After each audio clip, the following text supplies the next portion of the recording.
नमस्कार, स्वागत है आपका कैपिटल टीवी में। कोयला तस्करी मामले में ममता के भतीजे अभिषेक बनर्जी की मुश्किलें कम होने का नाम नहीं ले रही हैं। एक बार फिर ईडी के सामने अभिषेक बनर्जी की पेशी हुई, जहां ईडी ने कई घंटों तक अभिषेक से पूछताछ की, लेकिन अभिषेक बनर्जी ईडी के सख्त सवालों का जवाब नहीं दे पाए, जिससे कहा जा रहा है कि अभिषेक बनर्जी कभी भी गिरफ्तार हो सकते हैं। आखिर क्या है पूरा मामला, इस रिपोर्ट में देखिए। कोयला तस्करी मामले में ईडी ने अपनी जांच तेज करते हुए ममता के भतीजे अभिषेक बनर्जी पर शिकंजा कस दिया है, जिसके चलते टीएमसी के महासचिव अभिषेक बनर्जी की ईडी के सामने पेशी हुई। ईडी ने सख्ती से अभिषेक बनर्जी से कई घंटों तक पूछताछ की है। इस दौरान ईडी के सामने अभिषेक बनर्जी के पसीने छूट गए। वो ईडी के सख्त सवालों का जवाब नहीं दे पाए, जिससे कहा जा रहा है कि ईडी उन्हें गिरफ्तार भी कर सकती है। वहीं भतीजे की बढ़ती मुश्किलों से ममता बनर्जी भी टेंशन में आ गई हैं, क्योंकि भतीजा सलाखों के पीछे जो जा सकता है। कोयला घोटाले की जांच की आंच ममता तक भी पहुंच सकती है, इसलिए कोयला घोटाले ने ममता बनर्जी की नींद उड़ा दी है। सिर्फ अभिषेक बनर्जी ही नहीं, पूछताछ के लिए उनकी साली मेनका गंभीर को भी तलब किया गया है, क्योंकि कोयला घोटाले के तार काफी आगे तक फैले हुए हैं। जैसे ही ईडी ने अभिषेक बनर्जी और उनकी साली को पूछताछ के लिए तलब किया, वैसे ही टीएमसी की पूरी गैंग में खलबली मच गई।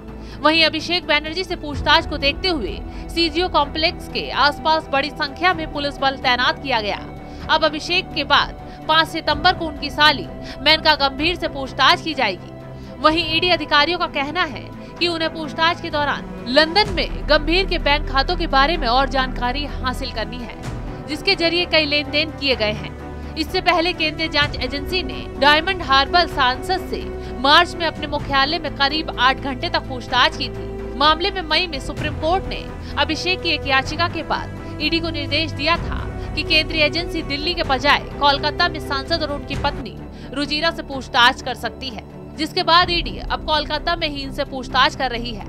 बता दें कि ईडी ने सीबीआई की दर्ज नवंबर 2020 की उस एफआईआर के आधार पर धन शोधन रोकथाम कानून 2002 के प्रावधानों के तहत मामला दर्ज किया है, जिसमें आसनसोल और उसके आसपास के कुनुस्तोरिया और कजोरा इलाकों में ईस्टर्न कोलफील्ड्स लिमिटेड की खदानों से संबंधित करोड़ों रुपए के कोयला घोटाले का आरोप लगाया गया है।